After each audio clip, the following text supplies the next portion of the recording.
Welcome to the Super Good Podcast. I am Tyler. I am Wyatt. I'm Luke.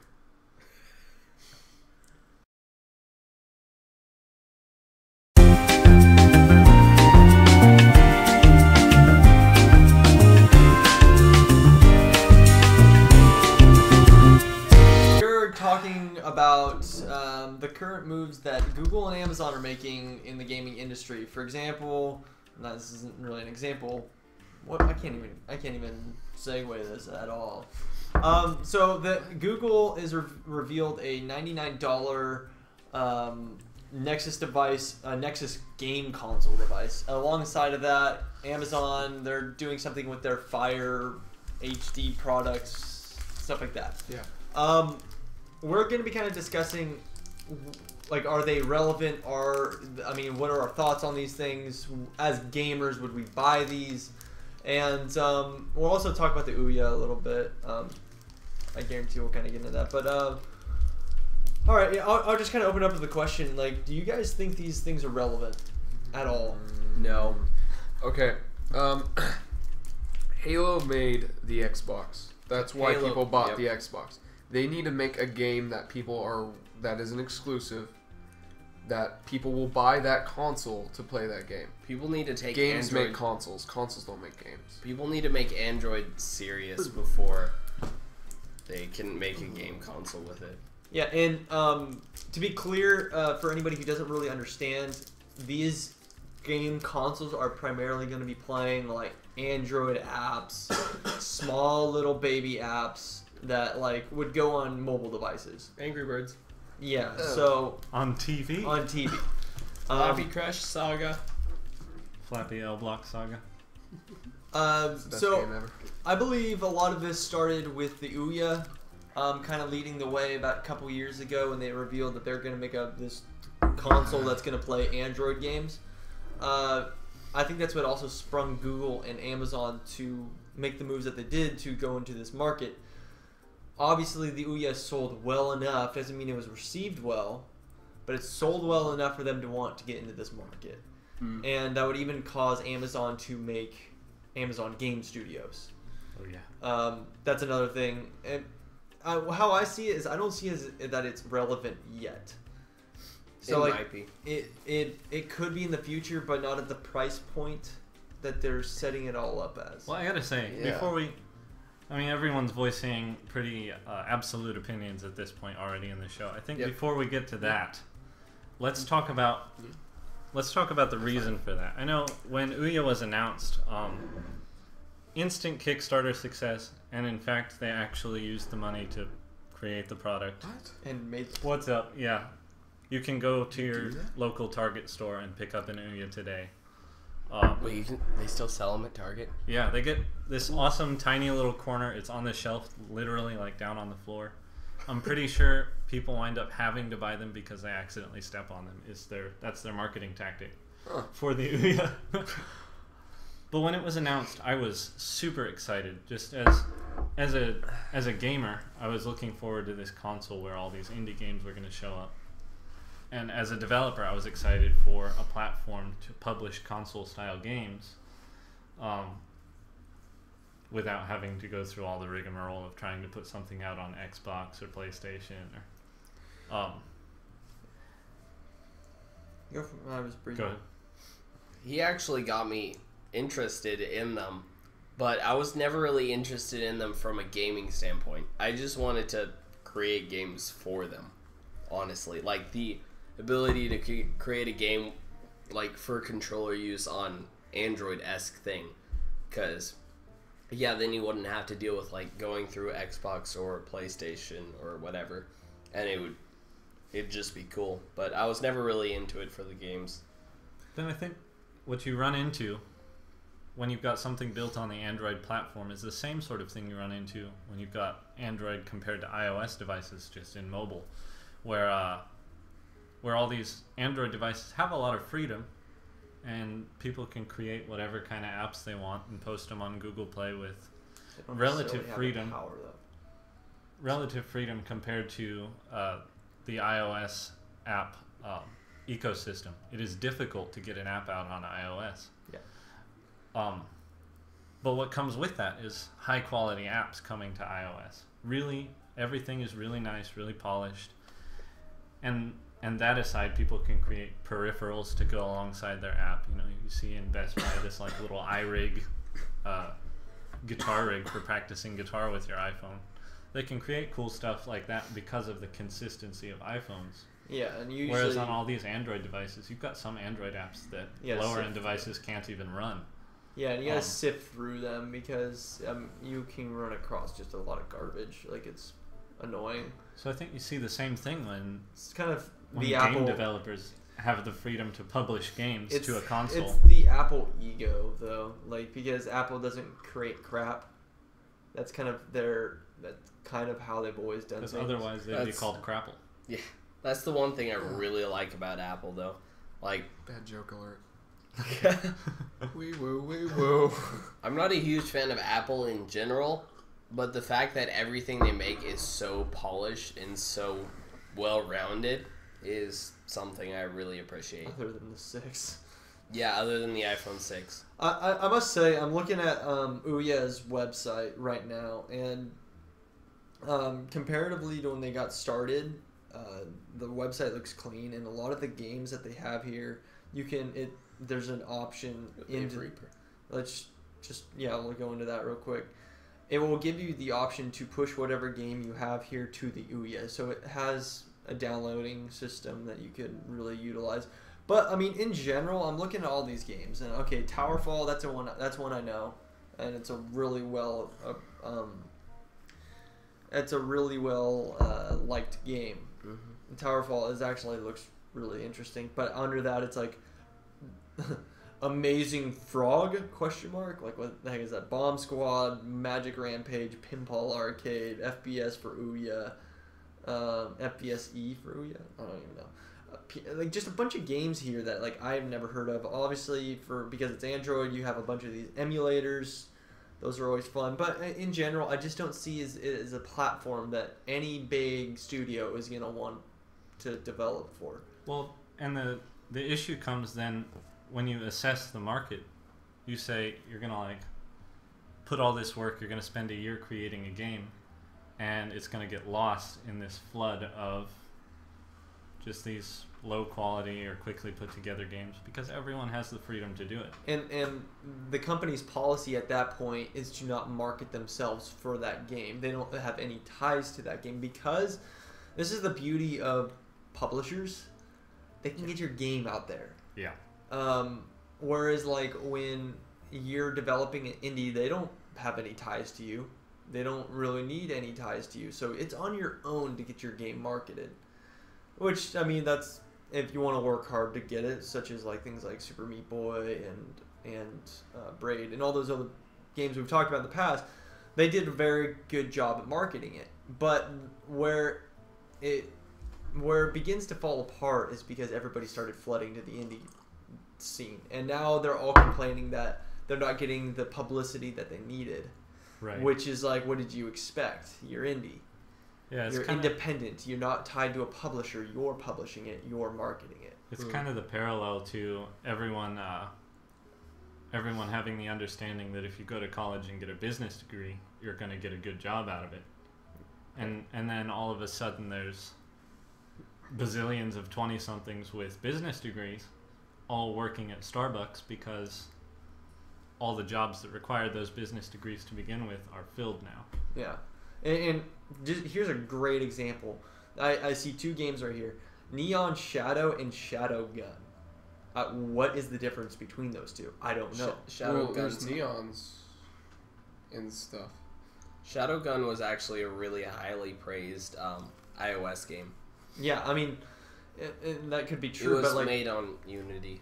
And that could be true. It's just there's nothing telling me like it.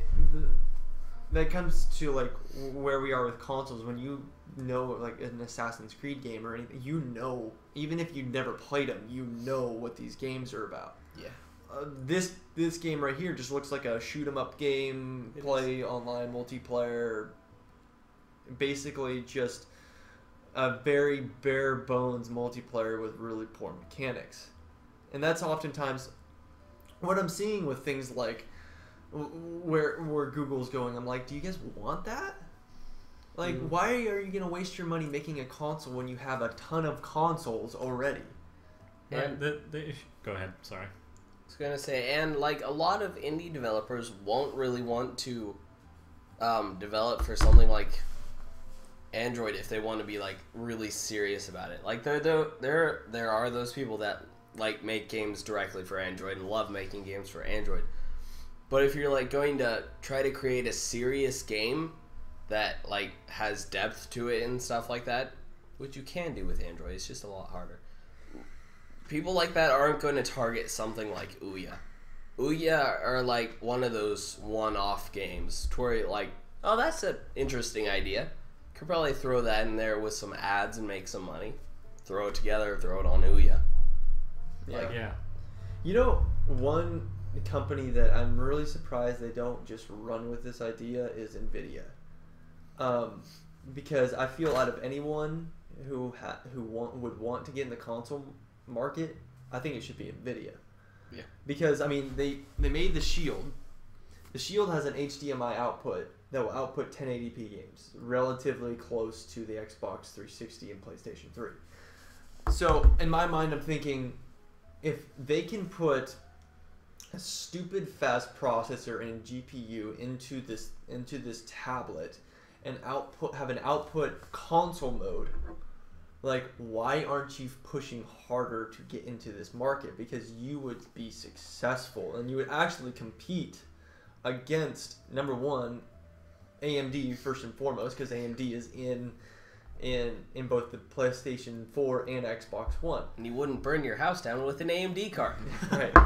And I feel if they're... And I think we're all agreeing on this, is that they're irrelevant to the mainstream consoles. Because Definitely. they don't provide any type of competition. No one's buying them to compete against their PlayStation 4 or Xbox One. Or Wii U. Yeah. Oh yeah, I forgot about that one. Oh yeah, Nintendo. Hey, Nintendo's in their own world. Hey guys, they are. But they remade Pokemon Ruby and Sapphire. Yeah, that makes me But I mean, out of anybody, I just think They're that all Nvidia should be cogs. doing what these companies are doing. Bunch of tools. And the price point. I think I was discussing this a little bit before the podcast. The price point doesn't make any sense to me. $99. That gets me a box in my house that can play really cheap, crappy games. Why would I want to? I would rather spend another $300 get a PS4. that will do. That would have amazing graphics, amazing games, compelling story, and it's basically all-in-one entertainment box. It's like between getting The Last of Us and Flappy Bird.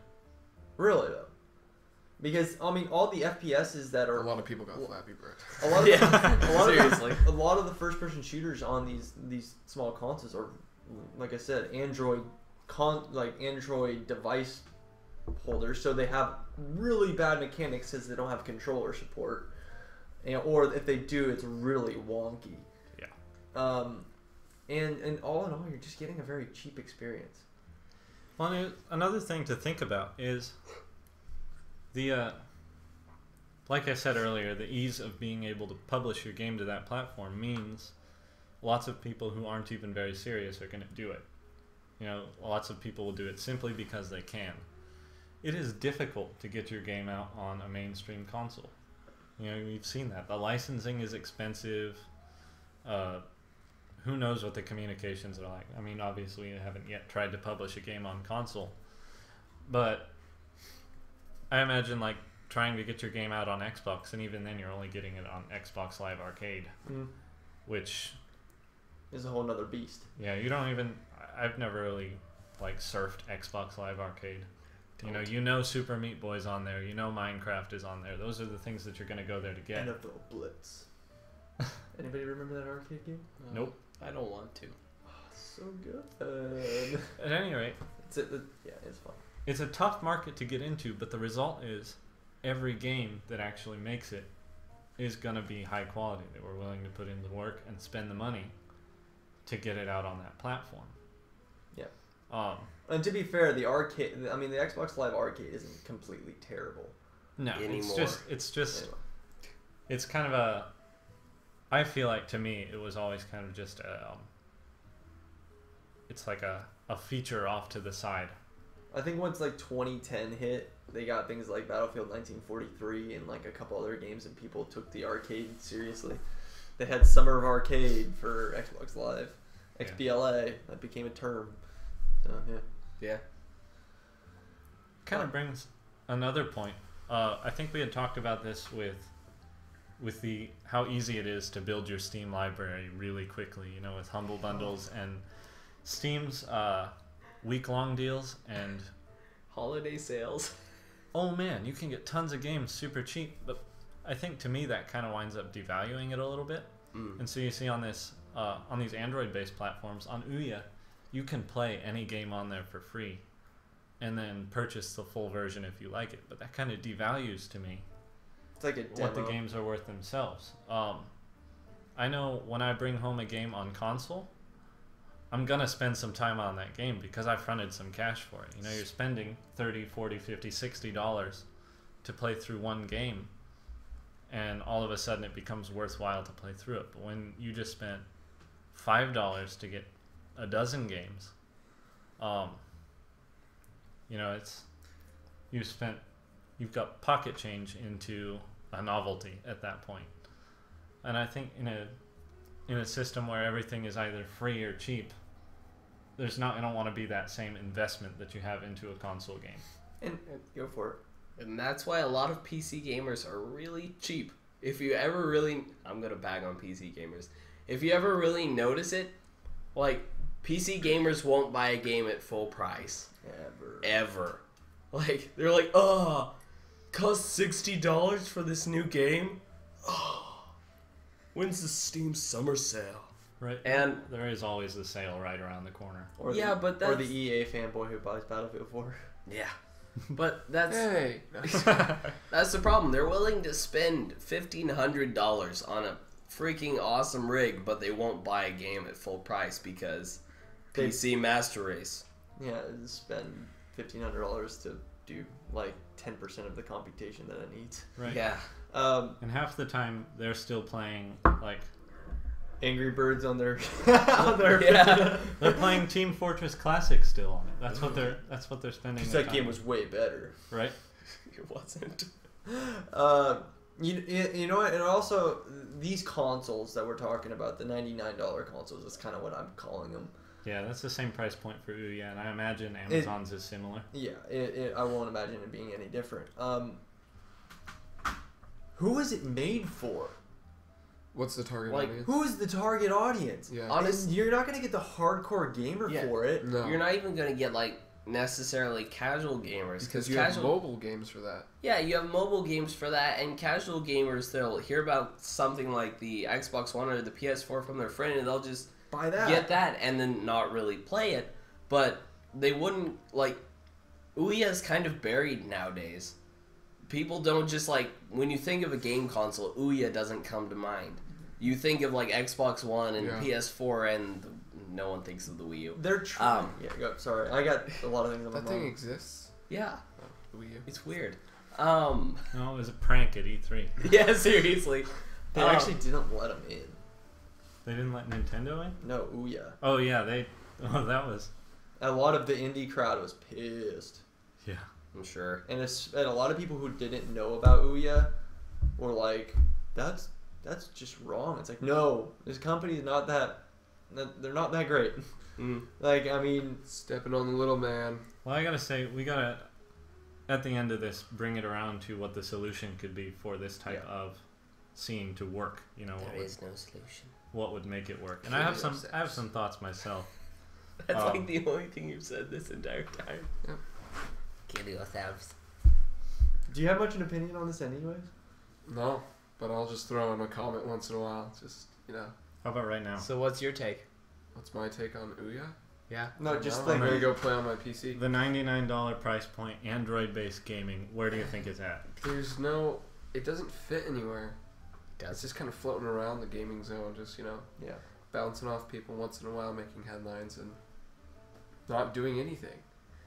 It just is there. All right, you know what I'm thinking here?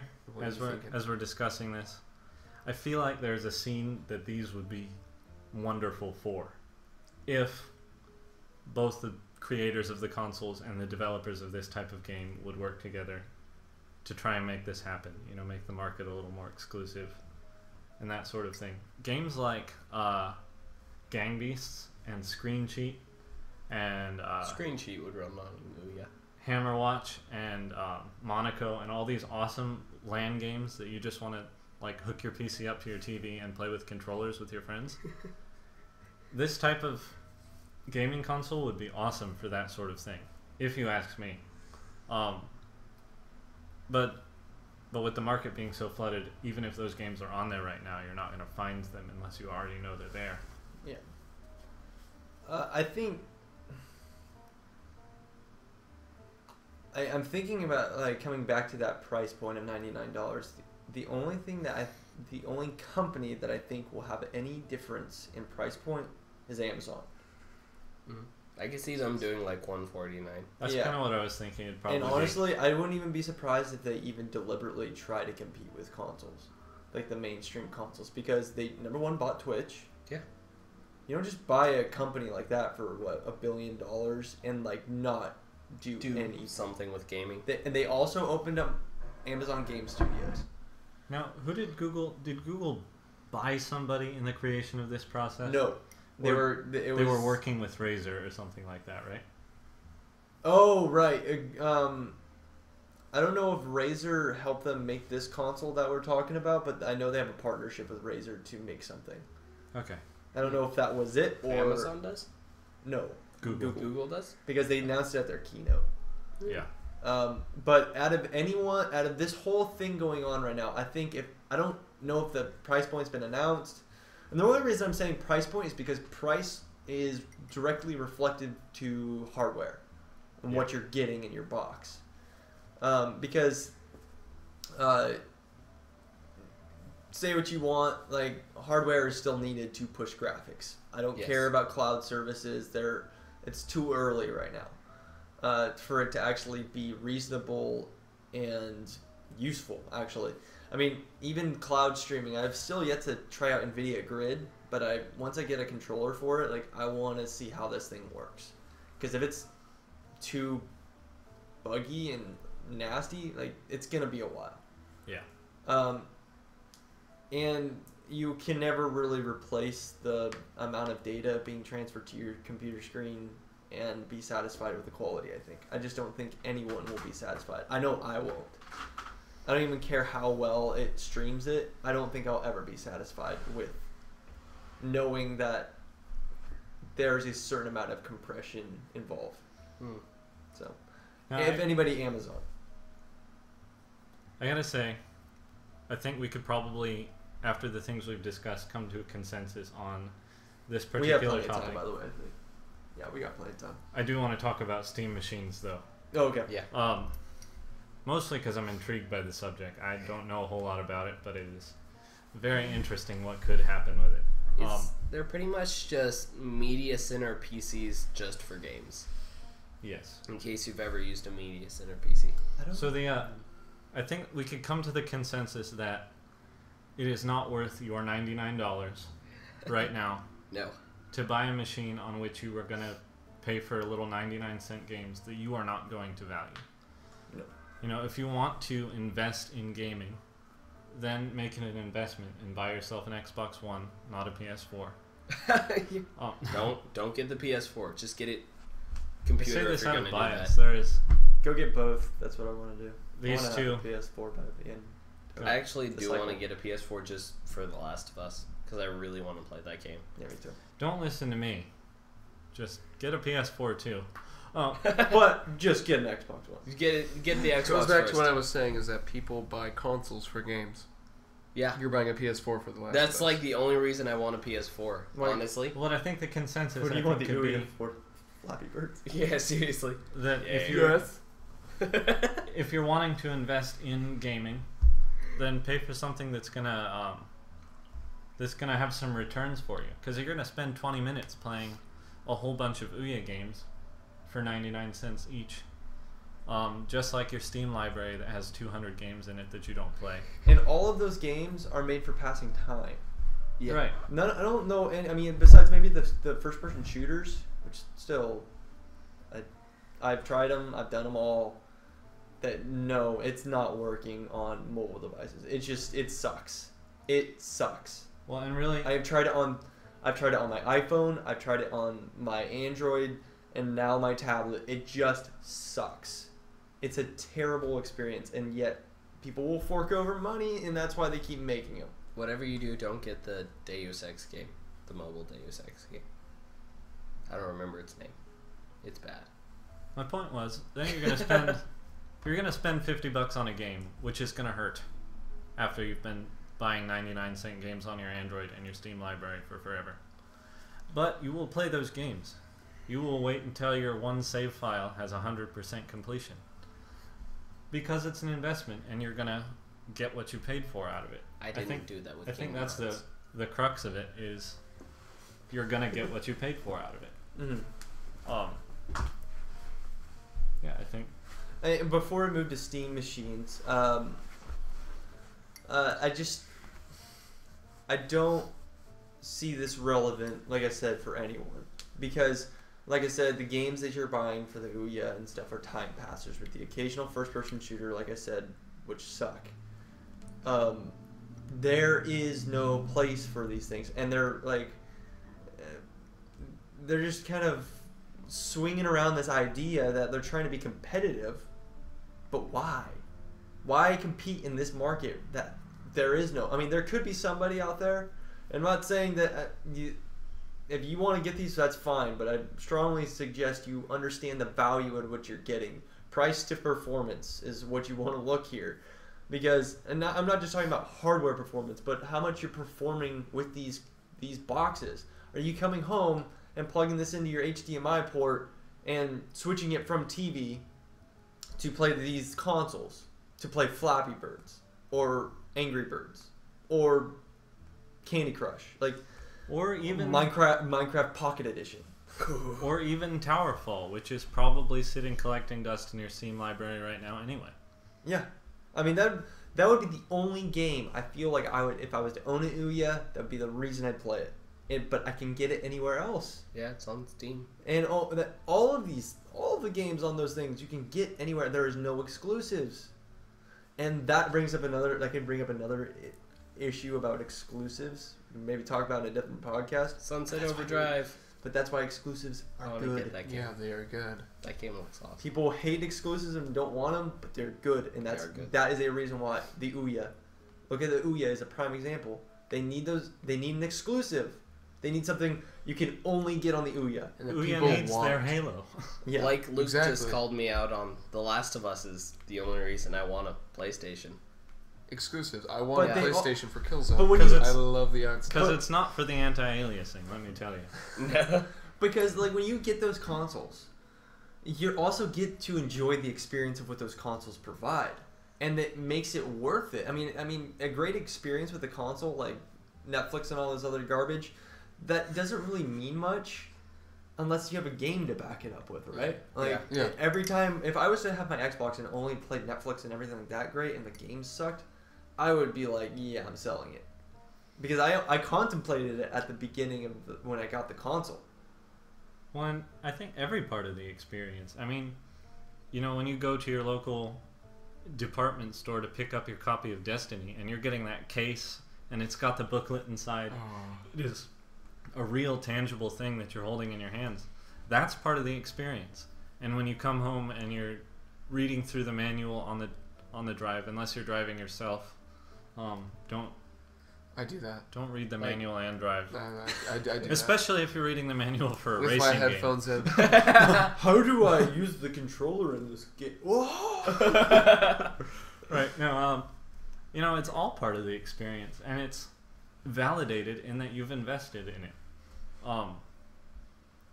And there is, other than the unboxing for the first time, you're not getting that with your Ouya or your little Google Nexus device or Amazon Fire TV thing. And there's no like when you buy a new game from, say, GameStop or Best Buy or wherever, and you like take the plastic wrapping off and open it up, you're like, I want to play this, but like, And it smells kind of like a Yeah. VHS tape. A fresh, poorly chemically made console box Yeah. system. Right, that you're probably going to step on the corner of and In like smash. 6 months because you Yeah. won't care about it 6 months later. But with Steam, like downloading something, you don't get that. There's no joy when it hits 100%. You're not like, yeah! You're normally somewhere else just letting it download. And you don't really care. You just will play it someday. Oh look, another update. Yeah. Add that to my queue of 16 updates I haven't downloaded yet. And this kind of brings us to the Steam machine. Like, how relevant do you see that?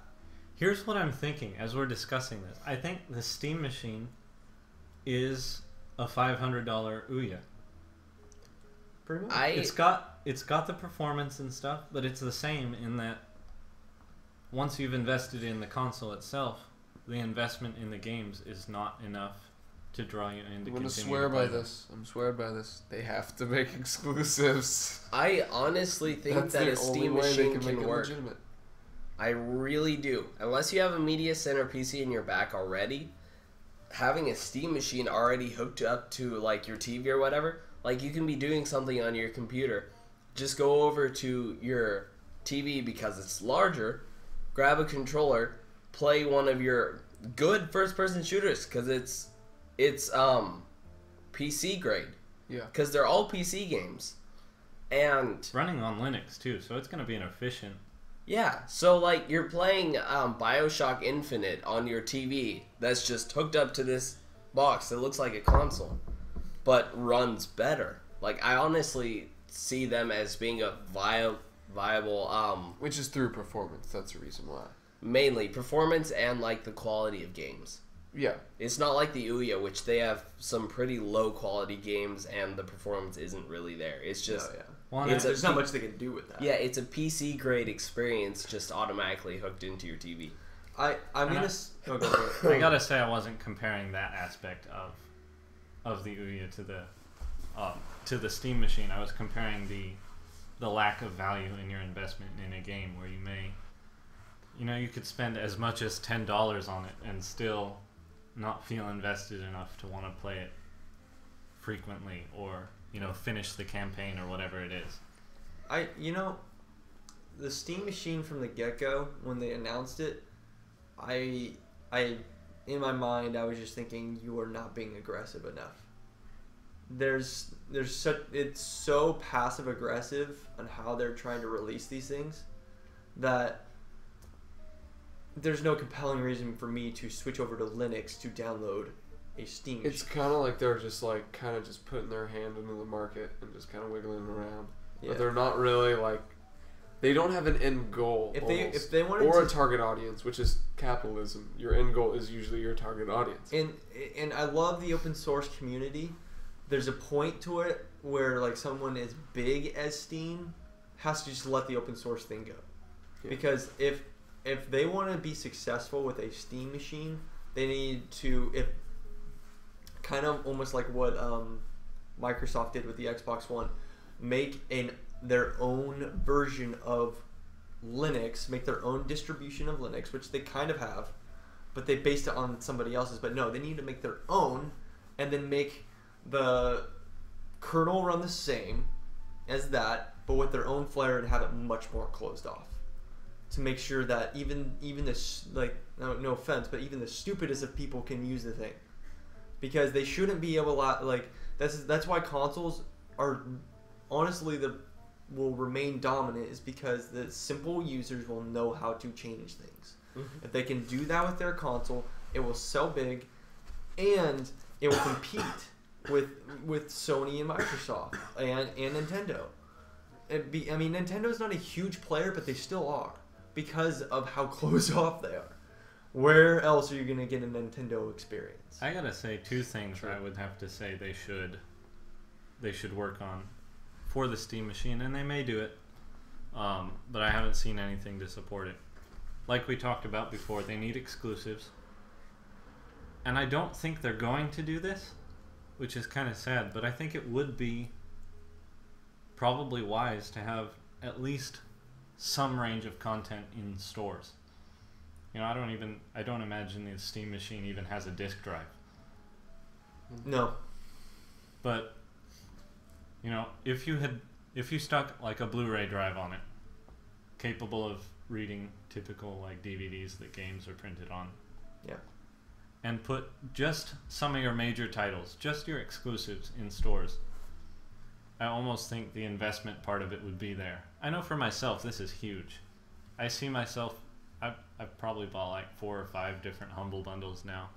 And we won't even talk about the Steam holiday and summer sales. You're not as bad as me. I know. I bought like 4 games in the first day of the summer sale. Another problem with the Steam machine is it's back to exclusivity. Is that a word? Exclusivity, yes, Yeah. that is a word. Is their hardware. It's not any different than a PC. And I know you can say the same thing about the PlayStation 4 and Xbox One, but they're custom hardware. And the Xbox has a Kinect, which is cool. And custom hardware means developers code for one thing. Yeah. They don't code for how you have to make it work for a potato Steam machine or a baller Steam machine. Like, there needs to be one set of hardware that they will develop for. And That's another reason Destiny should never, ever, ever come to PC. Yeah, and PC guys want to make the argument that everything is better on PC, but everyone has variances in hardware. Yeah. That makes it incredibly difficult. If everything was on PC, it'd be a freaking nightmare for a developer. And talking from someone who has a lower end computer, there's always that like itch in the back of your mind. You're like, I can't run this at full graphical capacity because I can. I know you can, but then you forget about what the game is about. Yeah, exactly. And when I have a console, I'm like, I don't have to worry about this. I can put the disc into the and you're console, vested in the game, and I can play the game, and I can focus on the game. I don't have to worry about, oh, I need to up my settings a little bit, or I need to lower them a little bit. Oh, I'm running. It takes away from the magic. I'm running these background programs. When you're running right at 15 frames per second in the game, just because you want it to look good. Yeah. That becomes a problem. Yeah. Or when you're a little bit sad because even though you're running at 120 frames per second, you're running in DirectX 7. Right, your game looks like Hellraiser, the first Super Mario World.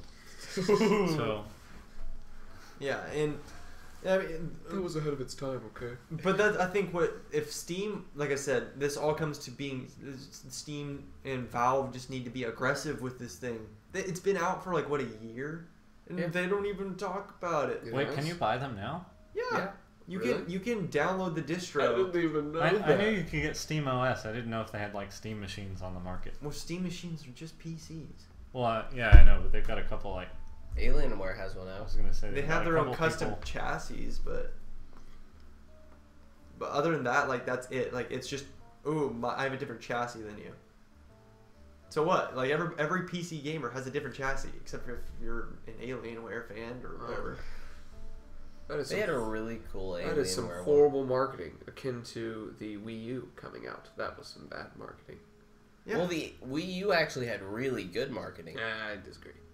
It had really good marketing. The name just was a flop. Well, yeah, there was that, but it didn't pull it off. It was really bad. Like literally, I remember working at Kmart and people were asking me if they can buy Wii U games for their Wii. I remember the only reason why I knew Wii U was coming out was because of I was friends with Nintendo fanboys, and they're gonna buy everything that's from Nintendo. But I thought it was more. I agree with you. I think it was marketed extremely poorly, because when they announced it, I was like, wait. Like when they announced it at E3 the year that they announced the Wii U, I was like, wait, is this an addition to the Wii? As compared to the PS3, I just thought it was like the PS4. Right, I thought it was an like accessory the tablet to the Wii. controller. That's what I thought at first too. And then it was like, oh, that's a new console. Yeah. Oh. Kind of a new console. Interesting thing, other than a few TV commercials on like select channels and stuff, it feels to me like the primary avenues of advertisement for Nintendo were through like the Nintendo channel on the Wii. Did anyone else ever, I guess? No. We had a Wii and had it hooked up to the internet all the time, and so that's where we heard all our Nintendo Ours news. wasn't connected. A lot of people Yeah. used a lot of people used Wii for Netflix, from what I've heard. Yeah. Yeah. That's what my cousins use it for. It was good for that. Yeah.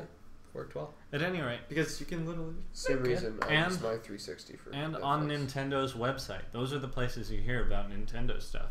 Other than if you wait for E3 to roll around and specifically follow Nintendo, because everyone else is going to be covering the new Call of Duty and the new Halo for Yeah, the of course. year. They used to have a lot of YouTube ads too.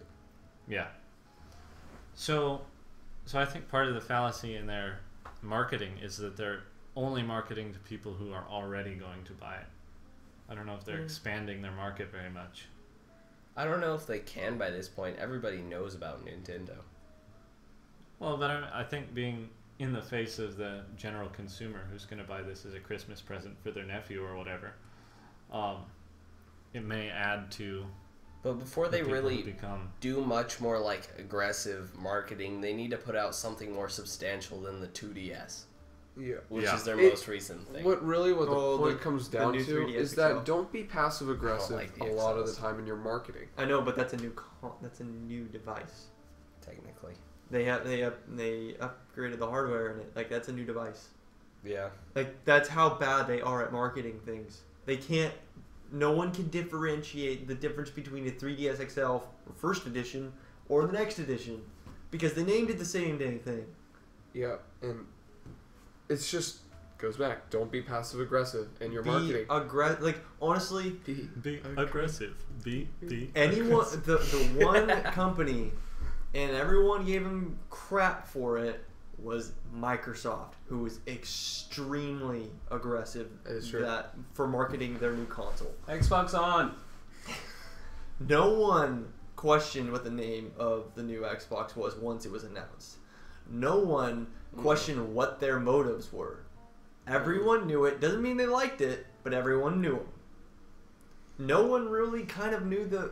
See, here's another rumor that popped out of the mix when PlayStation was making... They had the same DRM policies as Microsoft and hushly tucked them away during their day one update. Yeah.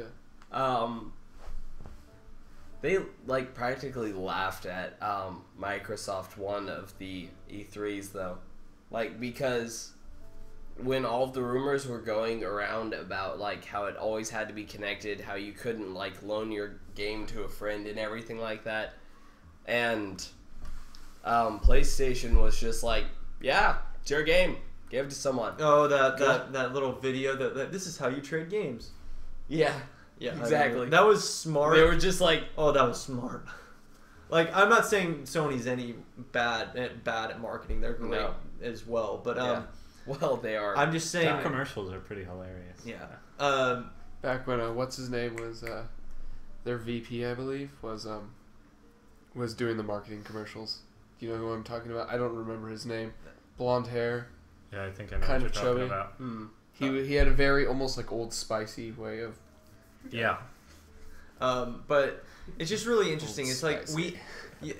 as much as these the mainstream consoles have been kind of a disappointment for us in a lot of ways. I mean, especially on the hardware side, being kind of mid-range for like. I believe as a console, you should always, like, if you're gonna make a console generation, it should always be up to par with a high-end PC. No, and I know graphics aren't a big deal. They couldn't really But- do that at a $500 price point. No, they couldn't. Because high-end graphics cards are But I $700. think Microsoft actually could have with an extra $100 towards a better processing unit. Think They about already it. have an 8-core. I know, but the GPU was lacking. Yeah, the GPU was. The 8 core is fine. I think what they could have done was like, get rid of the idea of the Kinect, which a lot of people just said did. They didn't want the Kinect. I like the Kinect. It's good. I'm not saying it, but if they would have listened from the get-go of people not caring about the Kinect, or I should say the people they needed to listen to, they could have spent $100 Shut up, Sydney. and put better graphics horsepower to be better than the PlayStation. They would have just dominated. And then Yeah. Just dominated. That's the only reason the PlayStation 1 was performance. People would have spent the extra $100 to get better performing box. Yeah. and no one would, there wouldn't be any embarrassment about being locked at 792p at 30 frames per second. Everybody, Even though resolution and frame rate are just numbers. extra think we make that $100 joke goes a every long podcast. way, especially at Ubisoft. at the mid range that these consoles are. $100 goes a long way for performance. Yeah. If you look at like the difference between like a 760 and a 770, Yeah. it's a mountain of difference, and it's what, $100 more? It's a mountain. Yeah, mine was only 200. Yeah. Something like that, yeah. Like, Cheap card. it goes a long way at a mid-range level. I mean, when you start getting at a higher, really high end, No, it was 400. I lied. and well, the 760 is what, like $250, so $150 more. Yeah. Like, granted, $100 is what we're talking about here, but they know how to pull the leg of manufacturers to make it work. Yeah. And plus, they don't have to worry about operating system overhead. Well, And why don't we consoles got a use little off NVIDIA? topic there. A little bit. Because NVIDIA doesn't want to put their stuff. So, We're about an hour in. I'm sure they've come They're there. two master race. so $99 We're at 40 minutes now. Android. Probably. Started at 9:09. Yeah, I should probably still wrap it up soon. I thought we started at like 9:25. Yeah, well, Yeah, Anyways, this could be a short how do we episode. how do we want to Well, conclude this? 40 minutes is average for us. Let's say. I think it comes down to like.